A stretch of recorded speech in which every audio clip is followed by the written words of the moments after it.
Mexico's government has issued a travel warning to its residents about heading to Arizona because of that state's new immigration law. The city of San Francisco will vote today on boycotting Arizona. No contracts with companies located there, no conferences in Scottsdale or Tucson. Social media sites are spreading the boycott movement, and the tourism industry in Arizona is worried. Protests are growing louder over the tough new state law that mandates police investigate suspected illegal immigrants. Another rally planned in Dallas under the banner, "We Are All Arizona." Arizona is today seeking ideas from local police officers and the Fed on how to train some 15,000 police officers to support the law.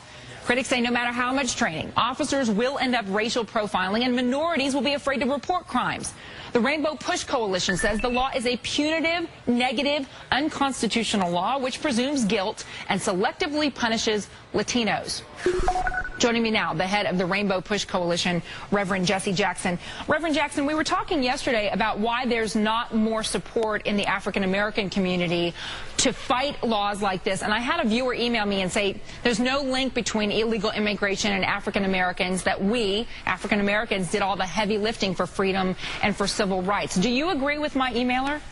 No, I do not. As a matter of fact, Reverend Warren Stewart at First Institutional Baptist Church in Phoenix is leading the drive along with a coalition to support the human rights of Latino citizens. So it's not a shared position. We have very well known the burden of race profiling, profiled by how you look, how you talk. And strangely enough, driving while black became a big issue not too long ago. And so there's a law that applies for Mexicans coming north, but not Canadians coming south. Right. It's unconstitutional, and I think contested to be unfair. Is it time for Congress then to tackle the issue of immigration?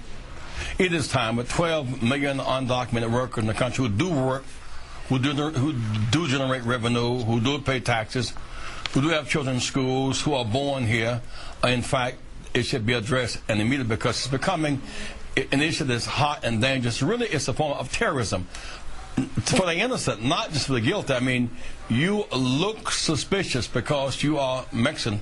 4 kids on the corner, police stop them, they may not be documented. They look suspicious.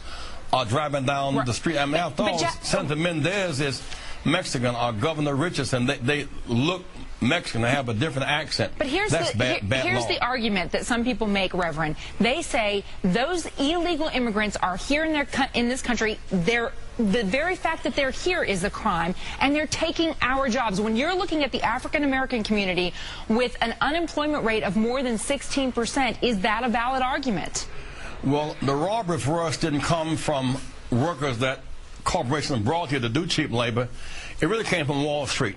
I mean, that is who drove us into home foreclosure and church foreclosure and student loan default crisis.